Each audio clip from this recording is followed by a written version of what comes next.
Salom do'stlar. Bugun reyestr haqida qisqacha aytib o'tmoqchiman.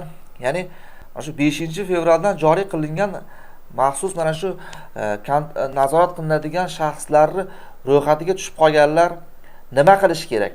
Shular haqida men bugun qisqacha tushuntirib o'tishga harakat qilaman.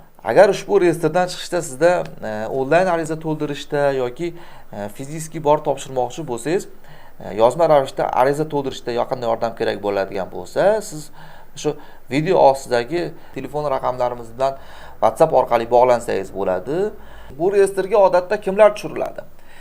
Hujjatlarda nosozlik bo'lgan yoki Rossiya Federatsiyasida hozirda noqonuniy bo'lib turgan, ya'ni registratsiya muddati tugagan bo'lsin yoki avval sud hukmi bilan yoki MVD tomonidan Rossiyadan chiqib ketish berilgan chet el fuqarolariga yoki ko'p yillardan beri bu yerda noqonuniy bo'lib turgan chet el fuqarolariga ikki xil qismga bo'linadi. Ya'ni bu taqiqqa ega bo'lib turib yoki taqiqqa ega bo'lmagan taqdirda ham yashash muddatini vaqti o'tib ketgan yoki mana shu yashash muddati bo'lsa ham patent rasmiylashtirmagan yoki mana shu daktiloskopiyadan vaqtida ro'yxatdan o'tmagan, ya'ni barmoq izlari topshirmagan chet el fuqarolari mana shu maxsus reyestrga tushiriladi.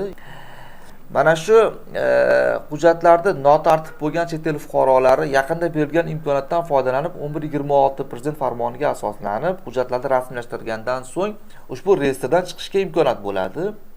Endi bu to'laqonli imkoniyat yaratdi degani emas. Birinchi navbatda mana shu maxsus patentga topshirish paytidagi tibbiy ko'riklardan o'tish kerak, daktiloskopiya topshirish kerak barmoq izlaridan, ya'ni mana shu huquqiy maqom tiklash yo'lida harakatni boshlab huquqiy maqom to'laqonli tiklab bo'lgandan keyin mana shu reyestrdan chiqishni harakatini qilish kerak. Ko'p vatandoshlarimizga kelayotgan savol, hujjatlari hammasi joyida, tartibli, afsuski ba'zi bir sabablarga ko'ra o'zlari bilishmaydi. Nima sababligini mana shu maxsus reyestrga kiritib qo'ygan holatlari kuzatilyapti. Bu reyestrda inson qo'li bilan amalga oshirilmaydi. Bu aytib o'tilgan har bir 4 soatda ba'zi obnovlat bo'ladi. Bu robot tomonidan amalga oshiriladi. Ya'ni mana shu Rossiya Federatsiyasida bo'lib turgan chet el fuqarolarini analiz qiladi va har soatda mana shu maxsus reyestr obnovit bo'ladi, maxsus reyestrdan chiqariladi yoki noto'g'ri tushib qolgan bo'lsa yoki ushbu reyestrga kiritiladi. Mana shu reyestrga kiritish hozirgacha davom etyapti. Yuqorida aytganimdek, mana shu reyestrga tushgan kishilar mana shu Rossiya Federatsiyasida bir necha cheklovlarga ega bo'ladi. Bular o'sha bank kartalari va hokazo to'xtalib o'tmoqchi emasman. Bu reyestrdan chiqish uchun nima qilish kerak? Yuqorida aytganimdek huquqiy maqom tiklash yo'lida harakatni boshlash kerak. Birinchi navbatda Rossiya Federatsiyasida hozirda nima asosda, qanday holatda bo'lib turganingizni tekshirtirib ko'rishingiz kerak. Ana o'zingizga ishonch hosil qilganingizdan keyin siz albatta o'zingiz oyog'ingiz bilan mana shu zapretga ega bo'lsangiz borib bermaysiz-ku. Shuning uchun ogoh bo'lish kerak. Rossiya Federatsiyasida sizga avval sud hukmi bilan chiqarib yuborish berilgan bo'lsa yoki hozirda taqiqqa ega bo'lsangiz, ushbu reyestrda qolasiz va politsiya xodimlari sizni mana shu reyestrda ekanligingizni aniqlab, sizni mamlakatdan majburiy chiqarib yuborishlariga sabab bo'ladi. Ana undan keyin mana shu maxsus reyestrga tushib qolgansiz, hujjatlaringiz joyida. Nima qilish kerak?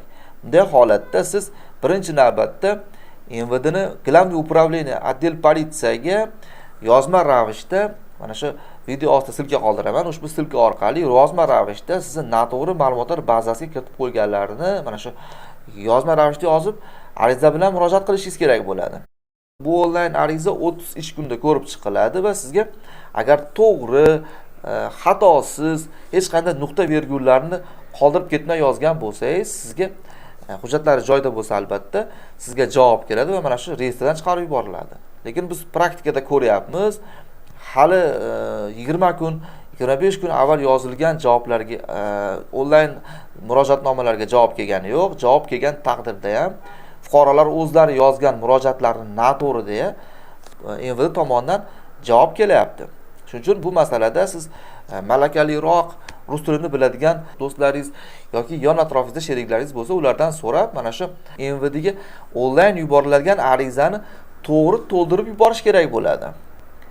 Yoki mana shu arizani yozma ravishda yozib, o'zingizga yaqin bo'ladigan отдел politsiya по вопросу migratsiya bo'limiga murojaat qilib, mana shu robot sizni maxsus reyestrga noto'g'ri o'rinda kiritib qo'yganini so'rab, mana shu reyestrdan chiqishi iltimosga o'sha arizaga kiritib murojaat qilishingiz mumkin bo'ladi. Sizni mana shu arizangiz fiziki borganingizda 7 ish kunida onlayn yuborganingizni 30 kalendarniy chisloda ko'rib chiqiladi va agar sizni haqiqatdan robot noto'g'ri ma'lumotlar bazasiga kiritib qo'ygan bo'lsa, Rossiya Federatsiyasi yuqorida aytgandek noqonuniy bo'lib turmagan bo'lsangiz, Rossiya xavfsizlik xizmati tomonidan sizni Rossiya Federatsiyasida нежелательное пребывание, ya'ni лицо нежелательное пребывание Российской Federatsiya deb sizga qaror chiqarilmagan bo'lsa, bunda holatda siz mana shu maxsus reyestrdan yuqorida aytgandek hujjatlaringizni rasmiylashtirib 1126 prezident farmoni asosida va noto'g'ri ma'lumotlar bazasiga kiritilgan bo'lsa, mana shu hech qanday farmonsiz hujjatlar asosida yuribsiz bu yerda ariza yo'naltirish yo'li bilan ushbu reyestrdan chiqishingiz mumkin bo'ladi. Agar ushbu reyestrdan chiqishda sizda onlayn ariza to'ldirishda yoki fiziki borib topshirmoqchi bo'lsangiz, yozma ravishda ariza to'ldirishda yaqinda yordam kerak bo'ladigan bo'lsa, siz shu video ostidagi telefon raqamlarimiz bilan WhatsApp orqali bog'lansangiz bo'ladi.